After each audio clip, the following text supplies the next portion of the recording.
In keeping with the season, this intro is pumpkin spiced. Adam Carolla. Yeah, get it on. Got to get on. The children are going to mandate you get it on. Thanks for tuning in. Thanks for telling a friend. We love that about you, right, Gina Grad? That's right. And bald Bryan. Dude, let's get some wings. All right, so back from San Diego. A lot of fun. And first, some hot nude beach talk. Yeah. Because Gina stopped by Black's Beach, is That's it? right. And then I have nude beach stories and thoughts as well from way back. Yeah, I didn't get nude at this one. I've gotten nude at ones in Greece when I looked fucking amazing in college. But I had heard about Black's Beach for years, and I didn't know if it was just lore or if people really go for it. So Andy and I drove separately, so I said, I'm going to the nude beach. I'll see you at home. So I get there, and it takes you to like a paragliding or paragliding place. Mm-hmm. And there's just tons of paragliders, and you're over this cliff. Waze takes you to this place. That's the parking lot. And I'm like, well, where's nude paragliding? Yeah, where's the nudes? Where they're not in the sky nude. So I don't understand what's happening. So then I see a couple signs that say stay out. Geologically unsound, go back, do not enter. I'm like, that's got to be the way. Mm-hmm. So we start at the top. This is a 300-foot cliff. Mm-hmm. And there are 1,000 stairs. And there are a lot of switchbacks, a lot of tires instead of stairs. I have a Charlie horse right now that's so bad I can hardly speak. Oh. Say this, I've complained in the past that on Point Doom, and they just recently redid it, there was a set of metal stairs that went 300, and Point Doom, maybe it's 150, 200 feet above, down, below. The stairs, many were missing. Many had rocks filling in where the stairs should have been. The stairs were 60 years old. And in the ocean, or right in front of the ocean. It's a cruel mistress, the salt air is, to most things that are built by man. They must be maintained and primed and constantly gone after, like the Golden Gate Bridge. As I was going down these stairs with Natalia a few years ago, it's a death trap. Yeah. It's a tetanus shot waiting to happen and maybe a broken collarbone. This is in Malibu. Cher lives up the street. Right. This is some of the highest taxed land on the planet in California, which is such a huge economy. We have a surplus and stuff. What about the stairs? Like, what is that? You know, we go, well, we're working on the high-speed rail to Merced. We don't have stairs. And people are having to, like, help people over, too, that have been caved in. They started replacing them about 2 years ago, but that was about 15 years too late for these stairs. That tracks. And if you plan on walking onto that federal land, I guess, and smoking a cigarette or having a six-pack or even bringing your dog, you are fucked. A ranger will find you in 10 seconds. Ben, go back to that sign picture. What is it? Why are we sort of simultaneously... We're building a bullet train, or we sunk $200 billion into homeless stuff, but we can't get stairs. Right. My conspiracy theory is, and always been, you stumbled on it, which is, Cher and other billionaires and multimillionaires live there. They don't want people on their beach. Right. It's the same way they put the little rivets on the bus stops. Hostile architecture. Hostile architecture. It's like, for skateboarders. Legally. But that's not Cher. No, it is not. Legally, you can go to this beach. I'd rather you not. I'm very wealthy, and please stay out of my neighborhood. Stairs aren't sexy. Cher and Jennifer Aniston don't get to make policy on that beach. That's the Parks Commission or whatever is kind of what I'm saying. No, I get Cher's probably happy about it, other than that she's selling her place for $80 million. But what about the Parks Commission? Like, whose jurisdiction does this fall under? I have a couple answers for you. All right. But you said signs, so let's go back to the one that I found that said unstable cliffs, stay back, no public access, danger. Right. Right below it, no alcohol, no glass containers, no smoking, no littering, no disturbing noise, no beach fires, no dogs, no overnight sleeping, camping, or parking. Right. So which is it? So I go, well, this must be the way. So I did, yeah. Oh, I was going to say, but usually I'm the naive one here. I feel like, from the shares of the world, what's a $500,000 donation to the Parks Commission? Hey, how about you not fix those stairs? Right. Yeah. You know what? Fuck Cher. Yeah. You're right. I had an ass full of this. Yeah. So And Courtney Cox, Yeah. who's right in there too. Because I went to a party at her house once. Excuse me. You and Ed Sheeran. I saw pictures of them together. So the stairs are rough at best, but I did a little reading because I too wanted to know about these stairs. Apparently there is, I forgot what they're called. I think their acronym is BARE, B-A-R-E. There's a nudist group that fixes the stairs like early in the morning and early at night, but they're not supposed to because they're not supposed to be touching the stairs, but they do it. And I guess the nudist, Simple to who's say. always the elderly white dude. Dude. If that dude, hold that thought. hypothetical, is working on a stair somewhere in the middle of the run, Yeah. maybe the tread, maybe the riser, maybe a stringer. I don't know. I'm not a carpenter. The point is this. Would you rather be coming up the stairs and happen upon him or down the stairs and happen upon him? Because I can make Jesus. two good arguments in either direction. You absolutely want to be going down while he's going up.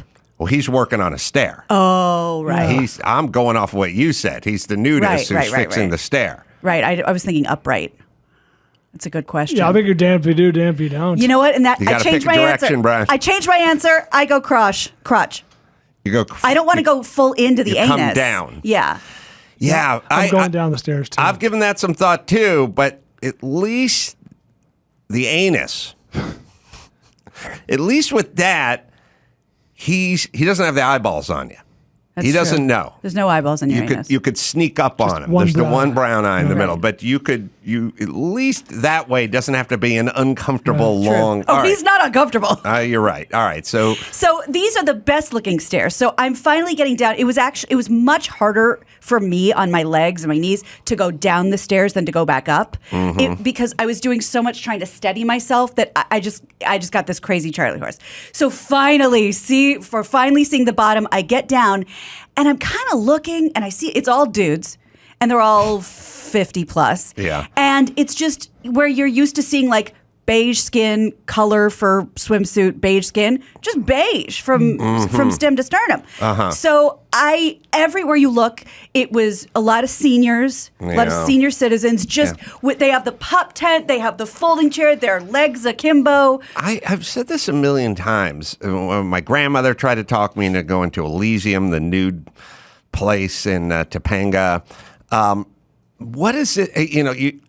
It's funny because you always ask, like, what's in it? Like, why? Why? And they always Freedom. disavow any sexuality. Yeah. You know what I Sure, mean? It's sure. like, fuck, man, a free cock, you know? it was not it's awesome. sexy. You know, like they get right away from anything sexual. Let it breathe. And now they're into some realm of freedom, right? Yeah. And then but I've never felt like trunks with no underpants is confining. Like I've seen what Laird Hamilton can do. Yeah. But if he was nude, would he be riding an even taller Think wave? how much better he would be. I guess, according to that logic. These guys were fancy free and footloose because they were taking like leisurely beach strolls. They were like standing up and stretching. Go to the next picture. I for their privacy, I did my best to conceal, but it was just cock and balls. Oh, I'm looking at one. Me singing, yeah. Go back. It was just peaches, eggplants, and cherries as far as the eye can see. A lot of older men, some young guys. A guy was surfing naked, which I'd never seen. Was there any, what was the ratio dude to chick? Oh, probably 30 dudes to one chick. I saw 3, including myself. Any minorities represented? The surfer may have been half black. Oh, big cock. Because huh? nude beach. Somebody else was like, how's the water or whatever? Because I was, I'm such a prude in my sports bra. I wasn't expecting to go to a beach that day. And I go, it's perfect. And the surfer whips around, just schlong first, and goes, you talking about me? Oh, Jesus. I was like, here we go. Dawson will clap for him. Yeah. So the girl, there were 3 girls besides me. They were all fucking 10s. And Really? oh my God. So I was like, there's no way I'm taking my top off. Like, there's no way. Is this where the models / strippers go to like tan for free? They look like it's right off of like UCSD. So maybe they're college. I don't know. Fucking perfection. And then the guys were just every fever dream nightmare you've ever had, with cowboy hats, with bracelets, but like clothes were too confining, and they were everywhere. I went. When you brought this up, it jarred loose two very, very distant memories of. And I don't know if any of this, Chris, I'm looking at you, was chronicled in the paper back in the day, but I went to Santa Monica, maybe Venice, with Grandpa Al Lewis and his kids once when I was about 10, and a nude beach had broken out. Oh, a pop-up. In Venice, sure. It was like Venice, yeah. A flash mob. Yeah. I'm sorry. That's good. That was really good. The pop-up. They would do that. It would, once in a while, there'd just be like a protest. Yeah. And they do it in Central Park and parts of New York and California. They go, fuck this. We all show up and get naked. They won't be able to stop us. And we just happened to be there that day, and I was very intrigued. But I feel like Grandpa Lewis would not stand for this. I don't remember him having a bad reaction. Oh, okay. He was like, kids, back in the car. No. He was weirdly, he had a weird combo of being an artist in a weird way, actor and trained actor and a character actor and stuff like that, and being super surly and angry and aggressive. You know, he hit me once. That 1974, the summer of Venice nude beach. Wow. All right, I said I was 10 years old, right? That's right what happened. Hey, look, Grandpa Al may have known about it. Why do you think it was there? I mean, why did we end up at Venice? It's further out of all than the coastline. Well, Santa Monica's a little closer from Van Nuys, where we were departing from, but maybe he went down there to check it out, but he used the kids as an excuse. Wait, and you were eye level with all the sack. That's right. I was a man that day. Yeah. I was. So there must have been a story about it in the Times or something. Okay. Was it all throughout that summer, or there were protests? I mean, there are definitely protests. Lest anyone think anything is new. Right. It's all. This shit's 50 years old. Right. People trying to push back or get naked or be counterculture, whatever it is. Get naked to bring attention to what besides nipples? Narcissism is a very old thing, and I think it's all kind of narcissist. Yeah. I also went to Zuma Beach probably back in the day with some friends. Someone had a driver's license. I was 14 or something, rode in the back of a pickup truck or something. And we knew that Paradise Cove was a nude beach. Oh. Paradise Cove's kind of right in between what you'd think of Malibu and Zuma. Mm-hmm. And it's a cove. And I'm pretty sure, trying to think if it's still I don't know if it's still, it was a nude beach for a long time. Mm-hmm. And we went over there to check it out. Sure. Unfortunately, I was just walking around in my shorts, and some creepy dude was like, "Hey, man, get naked." And I was like, I'm going to go swim in the ocean or something. So we'll go and swim in the ocean and then take shorts off and come back. And which I didn't, at the time, I didn't think as nearly as creepy or bizarre as it would be today. It's an invitation. Talking to a 14, 15-year-old kid, about getting his shorts off. Yeah. And I said, well, I'll tell you what, I'll go out and I'll take my shorts off. I'll swim around, naked, but I'm putting them back on. You're negotiating with this pedophile? I don't know if he wanted to wrestle the shorts away from me or something. It was I'll hold them for very you. weird. Very weird. Well, the other thing that speaking of weird, but also when you're in it, you're like, yeah, this makes sense. There was this I guess dad, young, tall, kind of Polynesian looking free spirit with two genderless, long-haired children, and they were all naked and sort of playing up and down the coast. Does one have to zinc up one's hog? You'd Because if it's good for the nose, it's good for the gander. No, the hose. The hose. Come on, well, Bryan. The hose. Yeah. No, Yeah. You're right. That's a really good question. All the sack and schlongs seemed beige. But you're absolutely right. You don't want to catch a burn down there. It's the worst place. The girls, by the way, with the perfect little boobs and perfect everything, all hairless. Like they were ready to go. The guys had no thoughts about self-care, but the girls were really like ready to show it. I would reckon that there's a lot of pressure on a female in that environment versus the dude in that environment. Yeah. So yeah, I could definitely see that. But aside from the surfer, everyone was pretty much minding their P's and Q's. Is Paradise Cove, Chris, still a nude beach in the Malibu area? And what did that article say? Did it just say there was nudity throughout the summer? They were picking days or something? Here's the article from 2010 in the LA Times. It says, in 1974, nudes made news at Venice Beach. Good. Retired lifeguard Nick Sears still remembers the day he helped rescue an injured swimmer at Venice Beach while onlookers gathered around him. I'm on my hands and knees and I look around and all I see are crotches and other private parts, he said. Everyone was nude. As he recalls, the injured swimmer was also devoid of a bathing suit. It was 1974, the summer of Venice's nude beach. Until then, Venice had been a relatively quiet area, except for the occasional beat of a bongo drum. This was before the era of the street performers and roller skaters on Oceanfront Walk. Also, it was a simpler, more innocent time where if you were, let's just say you're uptight, you're some sort of uptight Republican type, religious type. If you went to Venice Beach, you would encounter young nude people. Now it's fentanyl, junkies, guys running around with machetes. It's a different kind of funky. Yeah. Sorry, go ahead, Dawson. Suddenly, the beach was dotted with bare behinds. Like a constellation of moons turning pink in the sun, Gross. Wrote the Times' Charles Powers.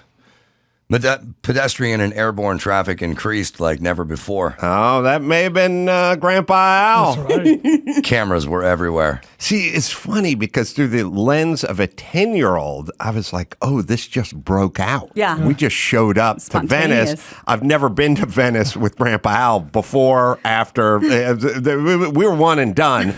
And the notion of going to Venice seemed weird at the time. I remember, like, because it was always Santa Monica was the closest beach. And then Let's go a little south. if you wanted a nice beach, you go for Malibu, Right. but that was an extra 20-minute drive. Was so the South Bay not in the conversation back then? way too out of range, way out of Disneyland Yeah, to was go past considered LAX. was literally a land, a mythical land, Honolulu, Right. far away with a dragon living in it. Like it was just we couldn't. There was no range. I mean, Right.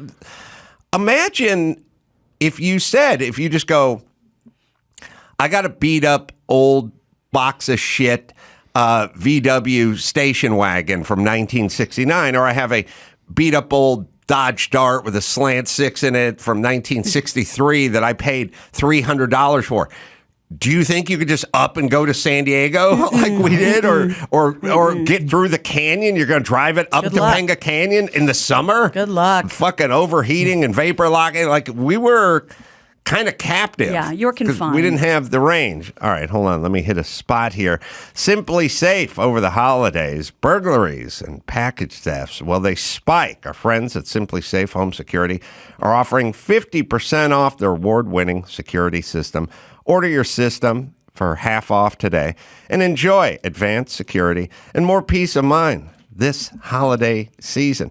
This is a great company. They've been with us for a million years. The system works. You go online, you set it up, shows up to your home a few days later, and you set it up in like half an hour. Named Best Home Security of 2022 by U.S. News and World Report. Third year in a row, by the way. 24/7 professional monitoring. Their agents will monitor and they'll be waiting to get hold of fire, police, whatever you need. Exclusive fast-track protection technology to capture evidence and verify the threat is real. So you get a faster police response. Under $1 a day, less than half the price of ADT's traditional professionally installed system. It's simply safe, right, Dawson? Don't miss your chance to save big on the only security system we recommend. Get 50% off any new Simply Safe system at simplysafe.com/Adam today. This is their biggest discount of the year, so don't wait. That's simplysafe.com/Adam. There's no safe like Simply Safe. Well, speaking, you're about done with the article there, but yeah, maybe Grandpa Al knew what he was doing. This goes on for quite a while. I've scanned to the end, and it really doesn't say how long it continued, but I'm imagining it was the entire summer. Oh, it says like mid-July, the politicians kind of... Grandpa Al read the newspaper. Sure. He probably knew which way the balls were blowing over there. And he was married to a poor, put-upon woman. She was a nurse. Her name was Marge, and she had a perpetual adhesive eye patch on one eye. And they weren't a portrait of happiness, so maybe he wanted to go down to the beach. Al Lewis could afford a glass eye. I filed this under, like when you're talking to someone, adult friend, and they go, my mom had to have a procedure, so I got to go. Don't go, what's the procedure? Right. It's tell me more. something you don't want to know about. Yeah. I feel the same about, hey, what's under the patch? I have a certain policy. It's a don't ask, do not tell patch-based policy. Okay. I do not want to know what's under the patch. Well, he's an entertainer. Maybe Sandy Duncan or somebody could have reached out. Well, we said Sammy Davis Jr. In Rich Man, Poor Man, the dude who's wearing the silk black patch sitting at the Casino Royale Intrigue. high stakes table. I'll ask that guy because that was a sword fight. Yeah. There's a good story there. Yeah. This is an infection from some. You know what I'm saying? Patient coughed in her face. I kept walking. Paradise Cove was the famous nude beach in Malibu circa 1982. But Yes. they stopped it. Huh? Yeah, well, this guy, he's in a message board, his name's Wayne, and he says it was a happening spot in 82, lots of people, volleyball games. They even had a newsletter, which was sponsored by COS, the Clothing Optional Society.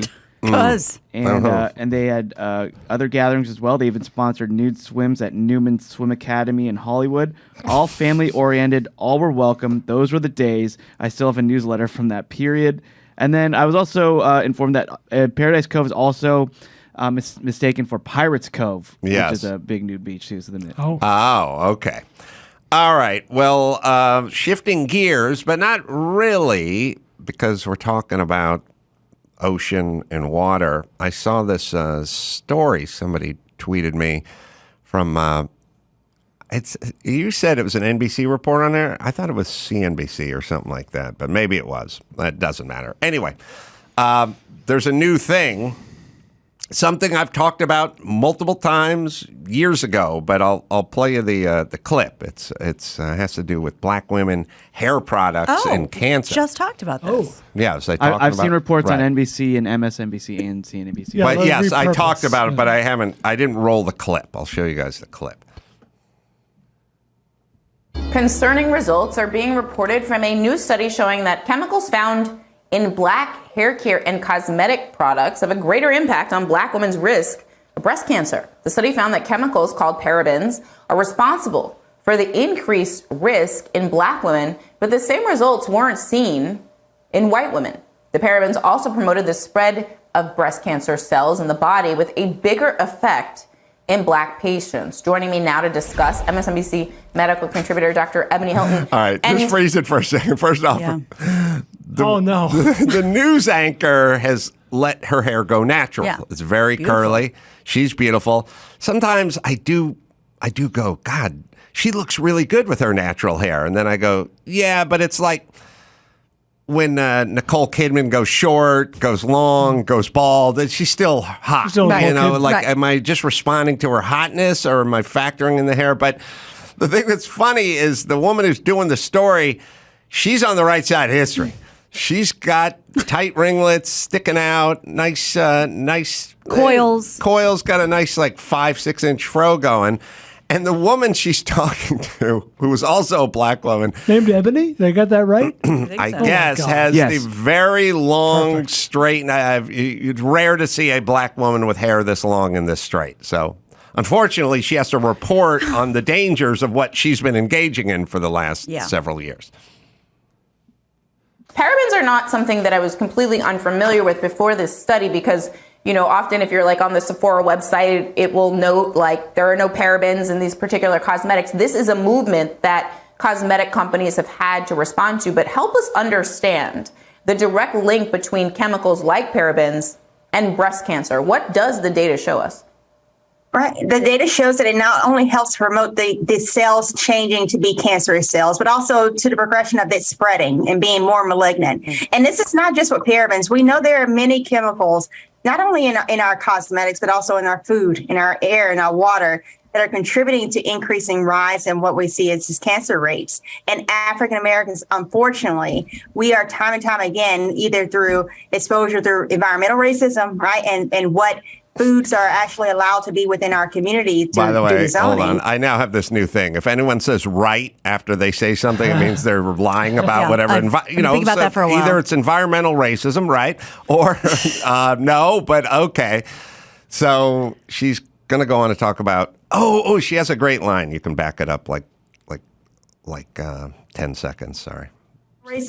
And this is not just with parabens. We know there are many chemicals, not only in our cosmetics, but also in our food, in our air, in our water, that are contributing to increasing rise in what we see as cancer rates. And African Americans, unfortunately, we are time and time again, either through exposure through environmental racism, right, and what foods are actually allowed to be within our community due to zonings, we are at higher risk and placed at higher risk. I didn't know there was an Irwan zoning African-American thing. I do know that when you go into the neighborhood, the hood, you're going to find less Whole Foods than you would bodegas, but I don't know if it's zoning or... Anyway, sometimes you have to leave where you live to get healthy food. Ask Comics Unleashed. Remember his lawsuit against McDonald's? Byron Allen. Yeah. Maybe he has thoughts. So I will now play you a clip from, is it 2013? Yeah, January of 2013. 2013 of me trying to help my sisters. Wow. Now, this was not based on cancer. This was based on two things. Mike August dated a black woman once, and he said she just spent so much time and money on her hair, like money she didn't have. You know what I mean? It's a big deal if you're on a tight income and your disproportionate amount of it is going toward whatever you're trying to do to fit in with whatever version of glamour we've cooked up today. But I had a plan to end this. Okay. And save my sisters. Are we about to hear it? Yes. All right. Black women need to come together and go full natural. Point is this. If Michelle Obama went full natural with her hair, she would start a trend. She would send a message to all black women, it's okay to wear your hair this way. Go full natural hair. And then you'd save the millions of dollars spent on products, hot combs, presses, and the thousands and thousands of woman hours lost every year doing the press. And then the whole swimming thing, which everyone thinks I'm making up, but I'm not making it up. Black women do not know their way around the pool like they should because they don't want to fuck up their hair because they spent so much time and money on their hair. Anyway, I think she should go natural and send a message to all the beautiful sisters around the world that your hair is beautiful the way it is. Don't spend any more time on it, and let's just get out there and get busy. Amen. Wow. On the Vanguard. Powerful. 9 years. 9 years ago. That's what was coming out of this racist mouth. If we polled 1 million random people and read them that clip and said, who do you think is responsible for saying that, your name would have probably not come up. I look at all sort of facets of life as, how much time, look, I live with two extremes. I have a son and a daughter. My son is like the Iranian guy who died at 94. He walks around. He doesn't do. I had to go at a zit on his the other day. Like he doesn't. There's no maintenance. He's barely. His pants pulled up is about as much as he does before he leaves the house. There's no time. I have a daughter who's very much into the aesthetic.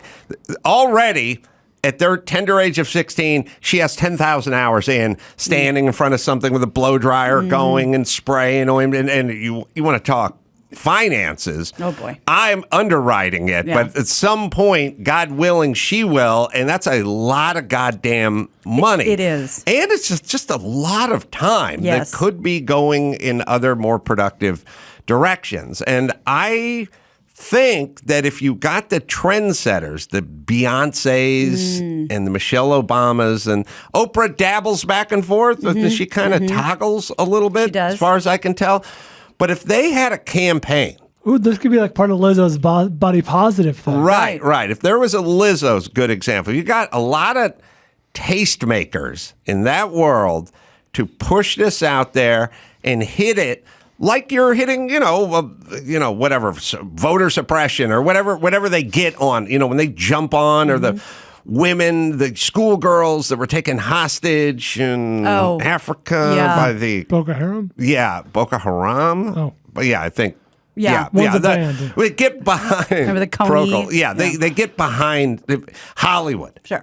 Get or whatever. Cause celeb. What we did with Ukraine or COVID vaccines or whatever. Just get them all in, get them all on it, and save these young women who are spending money they don't have trying to flatten their hair out. I love it. You know who's going to be 100% against it? The beauty parlors. Oh, true. Yeah, big hairspray. Yeah, big hair. That's right. Big hairspray. I think it's a great idea. We know it works because was it the mid 60s to the mid 70s? That's all black women did, right? For the most part. Yeah, it's chronic. Sure, it wasn't as regulated back then. It was. I will tell you, the Ebony Princess, who was taken up with Chuck Heston and Omega Man. Yeah. She had a huge, big fro. Gorgeous fro. But again, a gorgeous woman. If you're 6'1" and you have beautiful high cheekbones, then who cares what's on your head? Yeah, but that was a great scene because we're about to be besieged by zombies. The world's gonna end, and you're looking pretty good over there. Yeah, it's a quick love scene. Yeah, well, it's lonely being the last guy on Earth. All right, we'll see if we can find a picture. We got Tales from the Cheap coming. Oh, there she is, Rosalind Cash. Hot. 6 foot of black dynamite. He was a short Hasidic Jew. Together they burnt the ghetto to the ground. While she burnt the ghetto to the ground, he kindled the Sabbath candles. That was Cleopatra Schwartz. That's so good. Oh, you got to find that Kentucky Fried Movie thing. She was 6 feet of black dynamite. He was a short Hasidic Jew. It was a crazy. I memorized that whole routine from Kentucky Fried Movie, which you guys should check out. It's still funny. It doesn't have much of an arc or anything. It's just vignettes. Yeah, it's just vignettes. Oh, should we play it? We got Cleopatra Schwartz. Forgot about that one. All right, we got Tales from the Cheap. Yeah. Calls queued up. We'll do that right after this.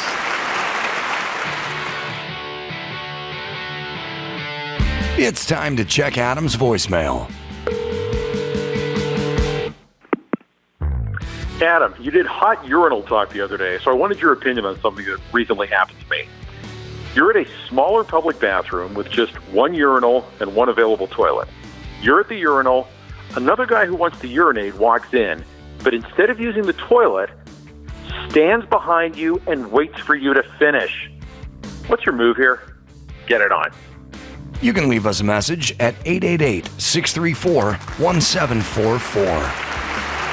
I think I like that guy, because I think he's thinking is the toilet is for number 2, and if I go in there, then a number 2 guy's coming in. Do you remember I brought this exact scenario up when I got Yes. back from a Hawaii vacation 4 or 5 years ago? Because the restaurant bathroom was just that, one urinal, and 4 feet over, 5 feet over was a head, the toilet, and I'm peeing in the urinal. Guy comes and goes, whoops, sorry, and closes the door. I'm like, hey, man, hop on over. I'm not going to, you're parallel to me. I'm not going to look at you. Is the toilet a stall toilet or just Oh open? my God. Wide open. This exact thing happened to me on Saturday night at the shows. The bathroom at the club had 2 urinals and 2 stalls. I walked into the bathroom. Each urinal was full. So I leaned against the back wall and waited. And I waited for about a minute, and then I just felt weird because the stall door is wide open and there's a toilet. I said, I feel weird. I just went into the stall and peed in the toilet. Put the seat down first. I actually put it up. Whoa! Wow. Actually, That's a no, big I deal. take that back. It was already up. Okay, that's why. I inspected it. I want to know if you put it down. Could you pee if you're the only one in the bathroom besides the guy standing behind you waiting? Could we pull it off? Yeah. Yeah. Oh yeah, You're on stage, I right? peed on stage. Yeah. It's true. Peed in front of 400 On somebody's wallet. brave Americans. That's right. That's my greatest accomplishment on the Man Show is just being able to turn around and pee in front of a large group of drunken dudes. That's pretty insane. By our societal standards. I don't have any pee shy Wow. in me. You have to understand, I grew up peeing on my friends in public Being spaces peed and on. being peed upon. right. So this was normal. Yeah. Familiar territory. That's right. All right. So, we got an intro. Sorry. 20-year-old Tupperware, homemade clothes, powdered eggs. It's time for Tales from the Cheap. All right. So, yeah, we all have our own stories. You guys have heard those, but I thought we'd hop up on the phones. And we'll also talk to some of the Chassy film guys All that right. are here because New blood. They grew up Yeah. in some poor families as well. Patrick, 40, Virginia. Ace Man, Gina Ball. Yeah. All right.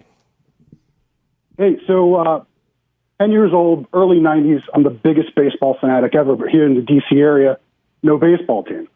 But we had an A-ball minor league team about 30 minutes south. So my dad would take me, but his trick was we wouldn't go in before the 4th inning because after the 4th inning, you could walk in for free. Oh. Yeah. I mean, we never Now, went to a it's major 1992, minor it could any have been more game, than but $5 to get in. yeah, minor league game. Yeah, right. Yeah, that is And we had this. pretty cheap. I had the stuffed peanut butter and jelly sandwiches also. Yeah. I wasn't allowed to get a hot dog. The only thing he would spring for is draft buds for himself. Yeah. That was a This is the whole. perfect call. There was no eating at the movie theater. Oh, There was no eating if you ever got to some amusement park Yeah. or something. There was no eating. There was no eating anywhere. You fucking packed shit in to Yeah, wherever you went. We always brought one of those old coolers, and then you leave Worlds of Fun to go sit on the picnic benches in the forest. Yeah. Then you go back in. I gotta tell you, man, when I went to coming from where I come from, when I did Disneyland and they gave us the little Sherpa with the tartan skirt on at $600 an hour to ferry us around. First off, I was like, no. But when we broke for lunch and she just sat down, I was like, you got to go out and detail my car or something. I mean, you're Yeah. getting $600 an hour Make here. sure we have reservations for the next ride. And then at some point, someone like looked at her and went, "You need a water?" And she's like, "Yeah, I'll take a water." It's like $8. No, you're already getting. Do something. That's Yeah, insane. That's where I come from. Well, it's insane in general, but if you grew up how I grew up, like literally arguing over Tupperware that was 30 years old, this is completely off the chart. Well, it's funny because we talk about how money doesn't mean anything anymore. You know, it's like it's all on an app or whatever. So if you're being ferried around by somebody, it's neither here nor there. When they sit down in front of you and you fork over dollar bills to get them something, that actually probably hurts worse. Patrick, sorry. That's all good, Ace. My dad also reminds me of your grandfather when you first told him how much money you were making, and he was like, "Oh, that's nice. Money isn't everything." So I show up this year in my brand new Mercedes, go over to the house, take him for a ride, And instead of being, I'm so proud of you and this is great, he goes, who needs all this? Oh my God. Yeah, I know that's in my stand-up special, not Taco Bell material. That was my grandfather's thing. He wanted to know if I was making $1 million. I told him I'm making money. He didn't know what I was doing. I think you have to understand my family. You know my family, but my grandfather didn't know about K-Rock or MTV. Right. He didn't know. Nobody had basic cable. That was way too expensive. Comedy Central, and they weren't fans. They didn't really, didn't keep close contact about stuff. So at some point, he was dying in '92, and I was like, I am successful. I am successful. I am rich. All the years of they co-signed. My grandparents co-signed when I was like 26. I bought a sofa on credit. Wow. Like a custom sofa factory, I brought a sofa for credit, and they had to co-sign. If we didn't make payments, Rocco. Yeah. And I mean, they knew financially was always in dire straits with no credit, no money, no nothing. They once, it was a big kerfuffle because they took out, they co-signed a loan. I think it was for either the sofa or maybe it just was a $2,000. So then I could pay the loan off and then get some semblance of some credit somewhere when I was 25. So I had to tell my grandfather before he died. I told him I'm rich. Yeah. I'm rich now. And then he just went, do you make $1 million a year? And I said, no, I don't. I made $575,000, which is for my family's entire life. Yeah. Of my grandmother working at the VA making $37,000 a year, that is 20 years of pay for her. So I was making $500,000, and then right before he died next year, I went back and I was making $1 million. And he was overjoyed. He told me money didn't buy happiness. Well, got you there. He did get me. And this was the nice person in the family. Yeah, yes. Sorry. Patrick's call reminds me of one of my few tales from the sheep. As a baseball-obsessed middle schooler, I probably went to dozens of Giants games, right? That are relatively close to where I live. Paid for 0 of them because my dad, blue collar guy, all of his friends, all of our relatives, all blue collar. They all work for the trash company, or they'll work for whatever blue collar city thing it was. They had season tickets through the company, and if they weren't being used that day, by the end of the work day, my dad, they call it my dad, say, "You want tickets for the boys?" And he would take me and my brother. At a 7 p.m. game, he got word at 6:05. Let's go. That's a good dad. Yeah. And you can be poor with perks. Your family run pizzeria or something where you have a job and you get some cannolis or something. There is a version Something of it. to take home. Working for the VA or not working, the government jobs, no. I guess I could have got a tour of the VA in Westwood. I suppose. And this is the 30th floor. These, or we keep the prosthetic limbs. Thanks, Patrick. Thanks, Ace. All right, let's see. We got Alan from Florida, is 49. Alan? Yeah, hi, Adam. Hi, Guy. Oh, well, I'm surprised I got through. Yeah. Ready for this story? This is a good one. All right. So, when I was in my late 20s, for some reason I had the idea that I wanted to have a big birthday party with a lot of presents. And I thought if I just told my friends and family that they would deliver. And they kind of did. So I had a big-ish party at my sister's house on the water, and there were a lot of people there, friends and family, and I got to open a lot of gifts. Now, my parents gave me some special gifts, and I had said they don't have to be expensive, but it would just be nice to have a big pile of presents. Never really had a big pile of presents before or anything like that. So my parents give me their gift, and it is 2 little paper bags from the dollar store. Now, this is not the bag that you put all the items in. This is one bag that somebody paid $1 for, and in it are an assortment of a broken candle and a toy that doesn't work and a half a yo-yo. Jesus. And combined, it is not worth $1. Yeah. And I got to open that in front of everybody and pretend to be happy. Were they pranksters?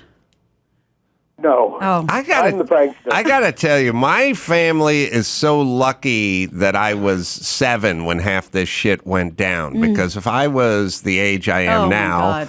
I would have stood up at that fucking grab bag at Uncle Gobby's house and went, a shrimp deveiner? Yeah. What's a wrong with shrimp you? deveiner? This is $2. is Who the meaning the of fuck this? bought a shrimp deveiner? And by the way, we've never bought shrimp. Yeah. We can't afford shrimp. That's exotic food. Now, which one of you fuckers copped out? And because with the grab bag, you don't have to put your name on it. Right. You just throw That's it out why they there. go So cheap. the fuck found a shrimp deveiner and wrapped it and threw it out onto this table. I want to know now who this human being was. We're not right leaving. now. We're Yeah. not leaving. Barricade the door. Oh, thanks, Alan. We have our own chassis crew here.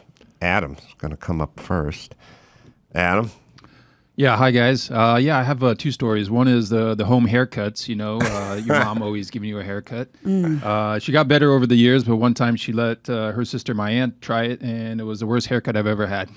We did the backyard haircut too, but my mom would farm it out to some friend of hers Some that neighbor. had not a stylist, just somebody. You know, With some shears? Yeah, you want to have to put down the joint, you know what I mean? So it's just someone with 2 good hands to go out in the backyard. We also would go to this weird, fucked up 70s barber college that was Oh, in Hollywood yeah. and spend 3 hours getting a haircut there because the instructor kept coming around Right. and would like look and then they'd leave and then they'd come back. That's where all the girls, we all got our hair and nails done for prom. That was just expected. You go to barber the college. school. Yeah. Yeah. What else you got, Adam? The other thing was, getting eyeglasses all through middle school and early high school. You know, I always had problems seeing and would tell my parents, but they didn't get me glasses until I went to go get my driver's license and I couldn't read the board. So I just... Forced their hand. Wow. You made it until 16 and a half? Yeah. Effectively blind. What did Yeah. your parents do? What'd your dad do for work? I mean, they did well after that, but early on, my mom is a nurse, and my dad was, I guess you could say an accountant for The mob. yeah, A storefront. Got it. yeah, for manufacturing. You know, kind of like small factories. And they just didn't have the dough back then. No, did not. Or were they Four just kids, four super? kids. Oh, well, you can also just be super cheap and have dough. Yeah, that's how you stay rich. Yeah, my family was really light on dough, but super cheap. Right. I mean, you can be both. You didn't too. have a chance. You can just hide behind having true. no Right. money. Who's up next? His name is Adam. Yeah. Mm-hmm. There's another Adam in the shop. Yeah, we love that, Adam. This is Curtis. Curtis, what do you got? I got a couple too. So my class pictures, my 5th grade and my 7th grade class photos, I was wearing the same shirt. and that shirt was a hand-me-down from my aunt, Nice. who also wore it in her class photo. Oh, the trifecta. No. Yeah. But I will say this. I don't want to shit on your point. I never got the package of pictures ever. Oh, sure. I took the picture for the ID, Right, or but the I never yearbook. got the wallet. I used to Nobody- laugh. nobody ordered that? They'd be like, when you're done, can we put you down? There's the package with the 26 Mm-hmm. wallet size, and then there's the desk size. I'm like, well, you're 0 for 2, lady. My dad doesn't have a wallet, and he doesn't have a desk either. So there shall be any other portrait site. Nope, they're Portrait. not. They don't hang pictures. For the mantle, perhaps? Oh, no mantle. We don't have a place to put pictures. We lean them against stuff. Wow. Oh, yeah. So I never did the package. Right. Which it's always ridiculous now when you see them. But I was like, it was psychological and sort of monetary. I was like, who would I give these pictures to? That's why fucking would my dad heartbreaking. want a picture of me in his wallet? You may or may not know this, but you know what kind of world we live in now? It's all digital. Yeah. And it costs more. It does. They're not printing anything, and you're paying more. But because I'm a sucker, we also got a couple of tangibles. Oh, you got just the for fun. printouts Yeah. and- But how heartbreaking. Can we put you up pictures? No, my parents don't want any pictures of me. Well, I don't have $11. Well, they don't have scrape it $11. together. They, as I said famously, Dennis Prager said to me once, he said, when he was like 20, he lectured, he was an author of a book or something. And you lecture? They put a big cardboard, there's a big promotional picture of him, like a cutout cardboard thing. And he said his mom got hold of it and like put it in the house. Absolutely. Like a big cardboard cutout of Dennis Prager. And he said, does your mom have a big picture of you in her house? And I said, she doesn't have a picture of me in her head. Big or little. Sorry. Well let said. me do a quick read here, Curtis. And this is sad. So Yeah. it's 2 years running with you in the same shirt. Describe But the remember, shirt. it's his aunt's what? It was shirt. my aunt's hand-me-down. What It's not could even be his worn? uncle's. Yeah, it wasn't even uncle. It was a red, white, and blue striped, like back in the 80s, apparently tennis clothes were Yeah. really cool, and it had a tennis little thing on the lapel. What did your parents do for a living? My dad drove a fuel oil truck for a small company, so he delivered fuel oil in the winter. I grew up outside of Cleveland. And then in the summer, he would fix the trucks because they would get beat up over the winter. And then my mom Truck worked in needs the, fixing, pow. That is blue collar, man. Yeah, we built our own stuff. He built our house by himself. Wow. It's the foundation is built on beer cans because all those buddies would come over. He'd pay them in beer, and we always said if this house isn't level, if it starts to go unplumb, it's because it's built on beer cans. All right, let me hit crowd health, and we'll do a few more of these. House, career, marriage, putting life on autopilot guarantees disappointment, and it's the same with your health. Open enrollment is here. Take charge of your health care with Crowd Health. Fund your health care without relying on big government or big insurance. No exclusive doctor networks, huge premiums, high deductibles, exclusions, or co-pays. No surprises. Pay one low monthly total to fund your account. Your monthly subscription helps fund healthcare costs of the entire Crowd Health community. Only pay the first $500 of any healthcare event. Crowd Health helps you find great care at a fair price, always pays doctors quickly, and negotiates to keep the cost down. It's Crowd Health. Right, Dawson? Take charge of your health care today with Crowd Health. Open enrollment is the only time you can hit eject on the broken system without penalties, so don't wait. And for a limited time, join for just $99 per month for your first 6 months when you use promo code Adam at joincrowdhealth.com. That's joincrowdhealth.com. Promo code Adam. Crowd Health is not health insurance. It's a totally different way of paying for health care. Terms and conditions apply. All right, so Curtis, man, that's some blue-collar shit right there. And with the shirt, I bet the buttons were on the wrong side, weren't they? 'Cause it was a women's It shirt. was like, yeah, it was. It Yeah. had just the 2 or 3 buttons on the chest. Yeah. Let's say my parents did not have Crowd Health. Did you buy the package, though? Did they buy the picture package? Probably, I'm assuming, because those pictures are in my living room or my parents' living room, and that's how I noticed it. I'm like, oh my god, it's the same shirt. I remember looking at some of those packages from the 70s. It's like, do you want the 8 wallet size, the 4 portraits, and the 4 desks, or do you want the 16 wallet size and the 11 desk size? I'm like, how many pictures would one purchase? What could Pass you do them out with to all these? of your adoring family members. But I would always take the picture because that's the one that went in the yearbook. Yeah. But it was always the poor woman. They probably, it was an outside. It's a third party. It wasn't the school. They're probably always disappointed when they saw my beleaguered ass walk past the desk. My parents wouldn't buy those pictures either, just like yours. And at first, I kind of felt bad about it. Like, why don't you want to buy my pictures? And my mom's like, I live with you, Michael. I see you every day. Good mom answer. Good mom answer. Yeah, I bought a yearbook my senior year of high school, I think, but I've never had a yearbook. Oh. For What the would you same do reasons. on the last day for freshman, sophomore, and junior when everyone's going around signing each other's yearbooks, telling you to stay cool? That was the worst day of the year for me because I didn't have a yearbook for people to sign, and I couldn't spell. So people would hand me their yearbook. Head home early. I'd be like, just like chicken scratch, Smiley face. Yeah. Call in sick that day. Yeah. Put my mark on it. Curtis has another story. Oh, sorry, Curtis. Oh, it's probably not as good as that one. But so my parents tricked me into thinking Red Lobster was a super fancy restaurant, very expensive. And then we went there for my birthday once, and it was, I thought it was amazing. But I didn't know it was a trick, so I carried that into my adult life. So when someone would like suggest, "Hey, let's go out to a nice restaurant," I'd be like, "Red Lobster," and everybody would laugh. But I didn't get that I was making a joke until probably 5-10 years ago when I realized it's the Taco Bell of seafood. Red Lobster. Fucking delicious.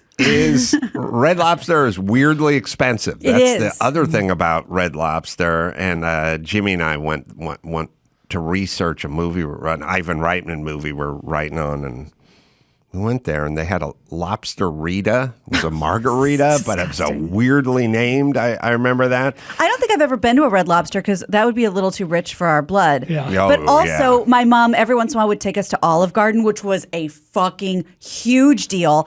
And again, with prom, we'd see kids come in. They were older than me. They were teenagers. They were there for prom. And I was like, one day I'm going to get to go to Olive Garden for prom. Well, we didn't need Red Lobster. We had that shrimp deveiner. So we would you do do that at all home. our seafood right at the pier. Shucking and deveining. I've never had a shrimp or sorry. I had a clam because there was cans. There was a can of clams. You guys remember that? No. And my dad would open the can of clams and throw it in the pan and dump some oil on it and then scoop that on top of the spaghetti that he would make up. Yeah. Sorry. Nate? Isn't deveining poop? Yeah. I don't know. That's what I think it's for. I never think that's what I never the vein saw is. shrimp. There was no shrimp. We didn't do beef. Beef was too expensive, ribs and that kind of stuff was way off. Ground beef, chub pack. As far as we got the seafood part, that was no way. Sorry. Go ahead, Nate. Is your mic on? It's on, Adam. Mm-hmm. Nate grew up rural, man, in Montana. I grew up like your poor stories are hilarious to me because I was way poorer than you. So I grew up in a town in Montana with like 1,800 people, like dirt streets. My dad was a mechanic and my mom was a homemaker. We have 5 kids. So the first one was there was a community pool that was a block from our house, and all summer we that was our only sort of social or that was our only outlet. Sure. And it cost $15 for a family pass.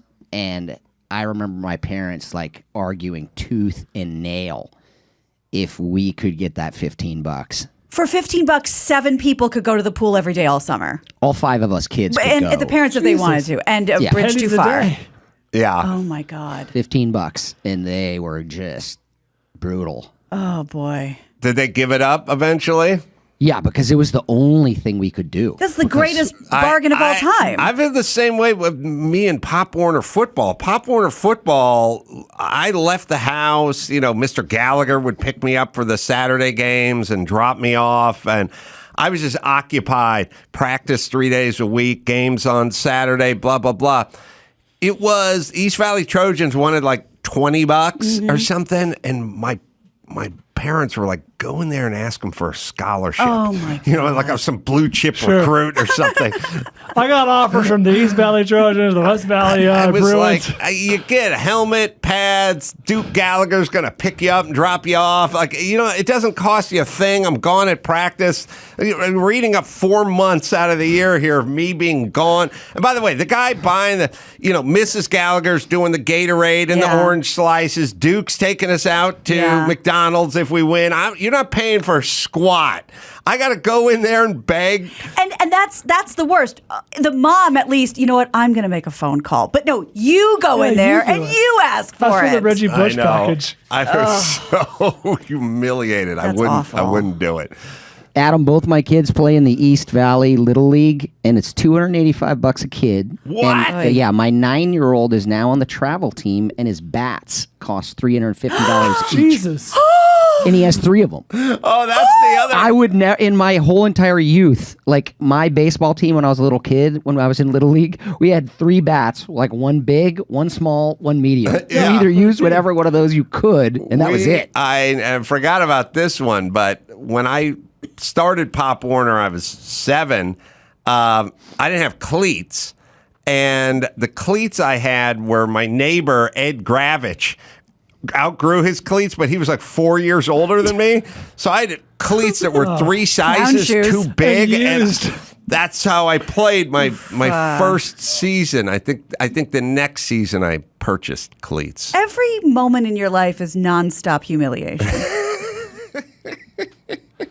Yeah, Adam, when I started wrestling, I was 5, and we couldn't afford wrestling shoes, so I had to wrestle in my socks. I don't know if you've ever tried wrestling in socks, but you just get your ass pummeled. I know. I squared off with Sonny in my den the other night to see who the fucking king of the hill was, because he's a big dude now, and I put a whooping on him, and then he gave the sock excuse. So I told him pull the socks off. We went at it again. I got the best of him. I got good grappling skills. I would like to referee that. Well, now Sonny's really getting big, but he's got no technique. I feel like Nate's a font of these stories. Yeah. We gotta save some. Come in anytime. Yeah, you got one more? Yeah. So you never seem to lose the poverty mentality. So we were really poor till I was 6, and then we got divorced, and my mom married a guy who had money. So, but we never really lost the poverty mentality. So when I was probably 7 or 8, I broke my arm, and my mom would not take me to the doctor for any. She waited 3 days to take me to the doctor before she would finally. She realized I couldn't throw a baseball, and then she realized something must be wrong with my hand. Mm-hmm. And we went in there, and of course my arm was broken. But I'd had a broken arm for 3 days. Did they have to reset it? Did they have to reset? They did not have to set it, but I did look at the doctor when he finished, and I said, "You put the cast on the wrong arm." What? Yeah. Wait, did he really? No. Oh, you were fucking around. I just fucked with That's him. funny. That was He had to create his own joy. Yeah. Jesus Christ. I also remember Duke Gallagher. That's not a real person. It's a real dude. Had a red mustache, red hair, good-looking wife, good-looking kids. He had a golden retriever. Yeah, he The did. big country squire wagon with the power window in the back. You know, like you press a button on the dash and the window goes down in the back. That's right. It's alchemy. Sorcery. Because all our stuff was all broken down and held together with bungee cords and stuff, and it was hangers, hangers hangers. and bungee cords and stuff. Duke, I got concussed in a football game. I got knocked out in playing the West Valley Eagles or something in a playoff game. And when Duke drove me home, he was like, "I got to tell your mom." And I was like, I didn't want Duke Gallagher anywhere near my mom because I'd been to Duke Gallagher's house. They lived in Laurelwood. They were up in the hills. They had Kelly, the daughter, was a great gymnast. 9-year-old. And that was Duke's move. He'd go, Kelly's all-girl gymnastic team does more push-ups. And we're like, shit, we're getting beat by the all-girl. Come on. 9-year-old. Yeah. They had a mock balance beam in the living room so she could, practice. It was a real pommel horse. Swimming pool and They pictures were of high on ski the hog. vacations and stuff. And my house was the dirt lawn with the broken down porch, and I always wanted Duke just to drop me off down the street. End of the block. I didn't want him to pull up They were close into enough. this mess. And he's like, I got to talk to your mom. I was like, Duke, don't do it. No. And he's like, It's like Pretty in Pink. You don't know what's happening.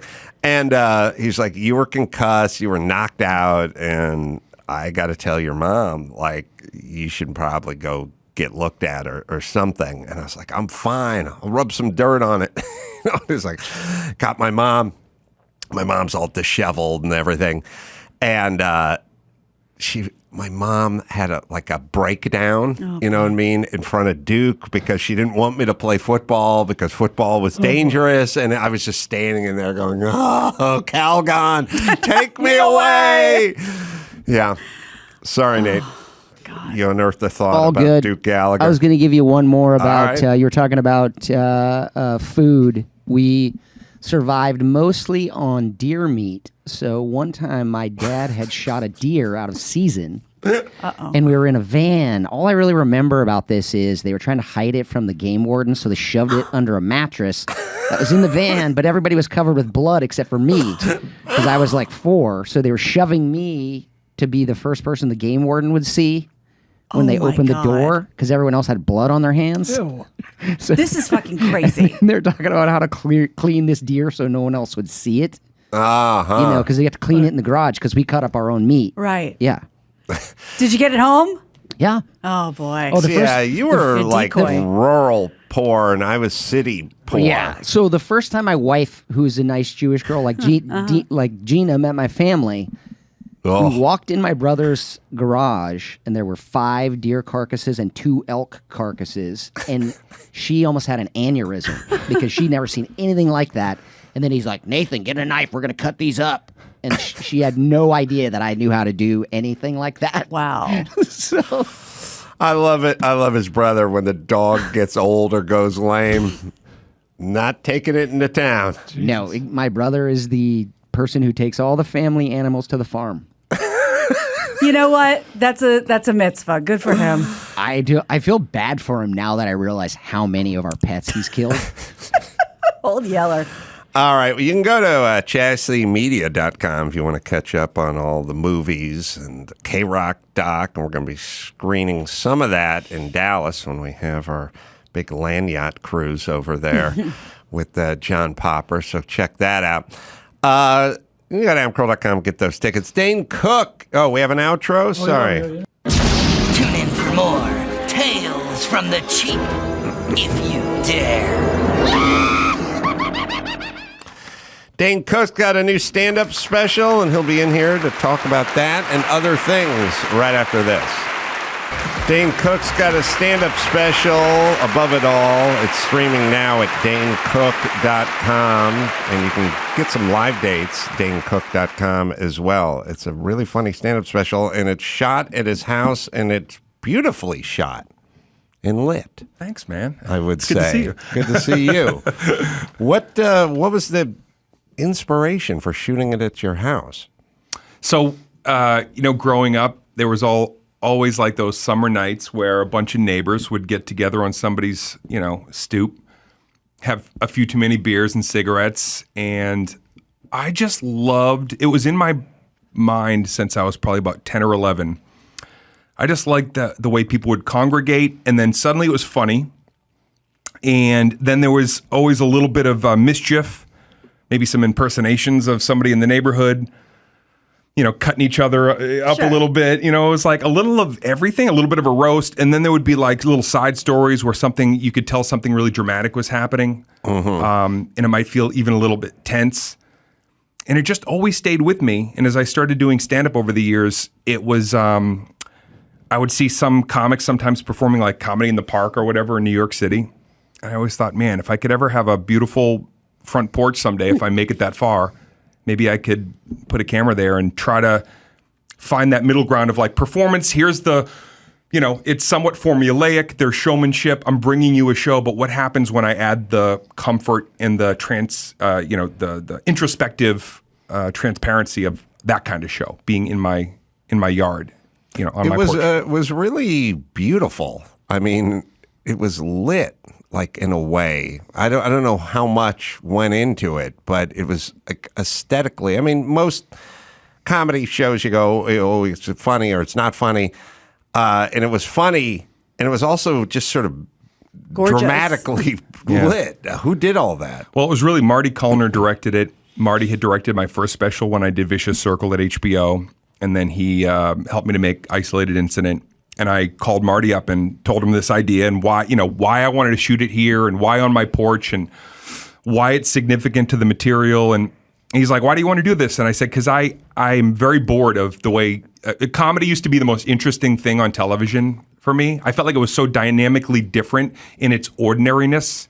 Even if you had somebody like Carlin with a set, for the most part, it was just a lot of curtains and for whatever reason, purple or yellow lights that always were on the sidewalls. And I just felt like it was all starting to look a little derivative and just a little boring. And he's like, all right, so what's the goal? And I was like, I want to make something that thematically looks visually stunning, dynamic, but also is about the material. And the material is very personal.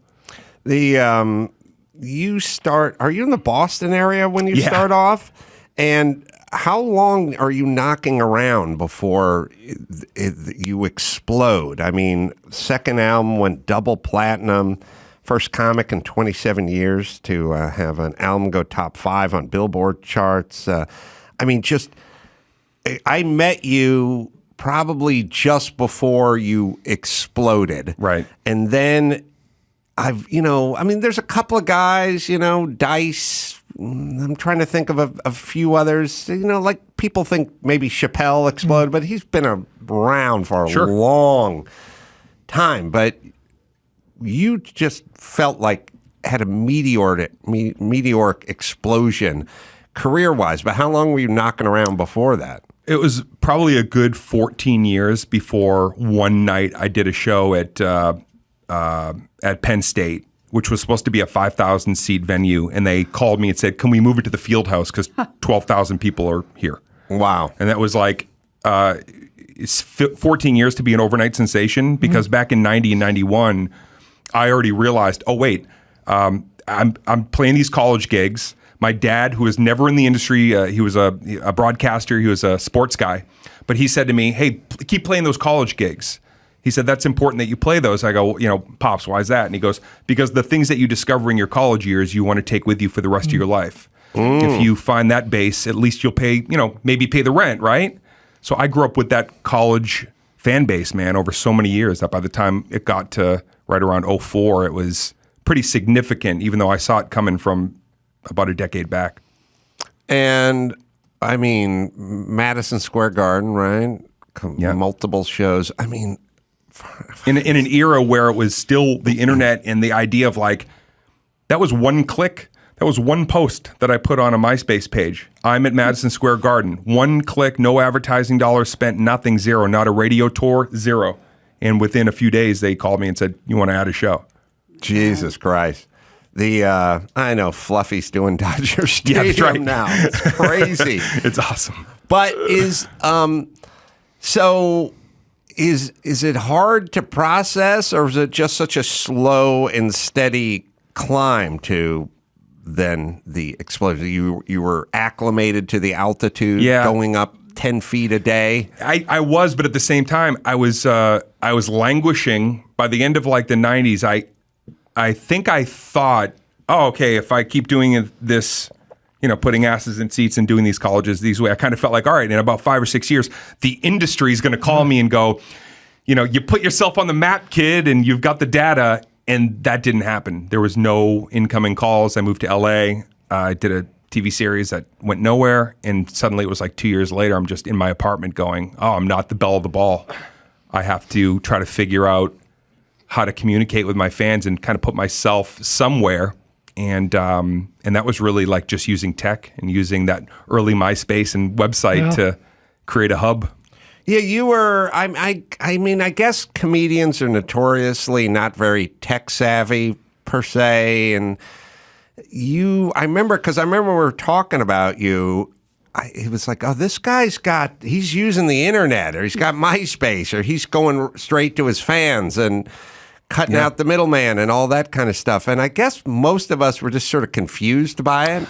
And where I was sitting, it was just, I wasn't cutting out middlemen. I was just in like a diamond lane of, I'm getting my material to more people faster than if I waited for the Tonight Show to maybe call me and give me one segment on a night that may or may not even be a night people are watching.